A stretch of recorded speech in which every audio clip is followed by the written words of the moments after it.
Salam, hər vaxtınız xeyir olsun əziz abituriyentlərimiz. Blok imtahanının isbat suallarına hazırlaşan şagirdlər üçün növbəti isbat sualı ilə qarşınızdayıq. Deməli, sualımız belədir ki, düzbucaqlı üçbucaq üçün Pifaqor teoremini isbat edin.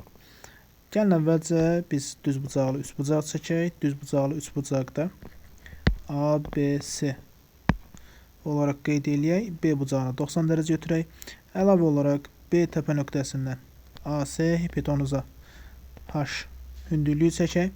H hündürlüyü AC tərəfini MN hissələrə böldüyünü qeyd edək. Sonra AB tərəfinə kiçik bir A hərfi ilə, BC tərəfini B ilə, AC tərəfinə isə kiçik C hərfi ilə işarə edə bilərik. A bucağını bir alfa ilə qeyd eləsəm, ABH üst bucağında digər bucağı beta ilə götürə bilərəm. Sözsüz ki, digər alfa olacaq və C bucağı da beta olacaq. Buradan alınan bir nəticəni qeyd edirəm ki, ABH üçbucağı oxşardır. Deməli, üçbucaq HBC oxşardır, üçbucaq ABC. Bu oxşarlıqları alırıq. İki dənə bucağın, hər üç bucaqda iki dənə bucağın bərabər olması ilə. İndi buradan davam edib nəyə yazırıq? Deməli, ABH üçbucağı ilə ABC üçbucağının oxşarlığına əsasən AHB 90 dərəcəli bucağın qarşısındakı A tərəfini bölürəm. ABC üçbucağındakı 90 dərəcənin qarşısındakı olan M plus N və yaxud da C-yə. Elə M plus N götürək, növbətdə C ilə əvəz eləyərik. Sonra digər betanın qarşısındakı M tərəfini ABC üçbucağında betanın qarşısındakı A tərəfinə bölürəm. Buradan çarpaz şəkildə yazsam, A-ları bir-birinə vururam, A kvadrat olur. M vurulsun M plus N.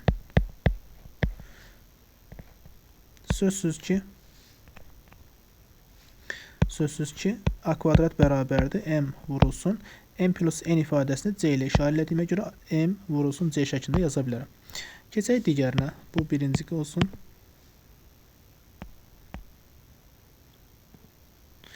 İkinci hissədə deməli BHC üçbucağında 90 dərəcənin qarşısındakı B tərəfini bölürəm. ABC üçbucağındakı deməli 90-ın qarşısındakı M plus N-ə bərabər olur. Növbəti alfanın qarşısındakı N-i bölürəm.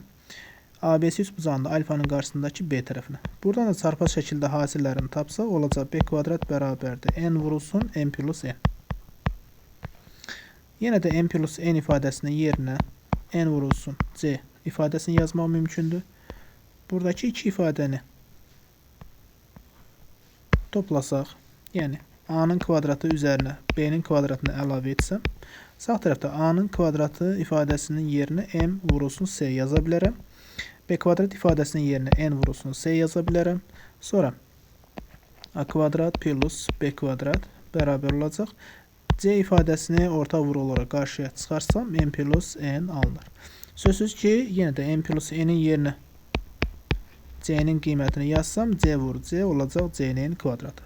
Doğrudan da bizə verilən ABC üçbucağında, daha doğrusu ABC düzbucaqlı üçbucağında, əgər düzbucaqlı üçbucağın katetləri A və B olarsa, hipotenuz C olduğu halda Pifaqor teoreminə görə A ilə B-nin kvadratlarının cəmi C-nin kvadratını bizə verir.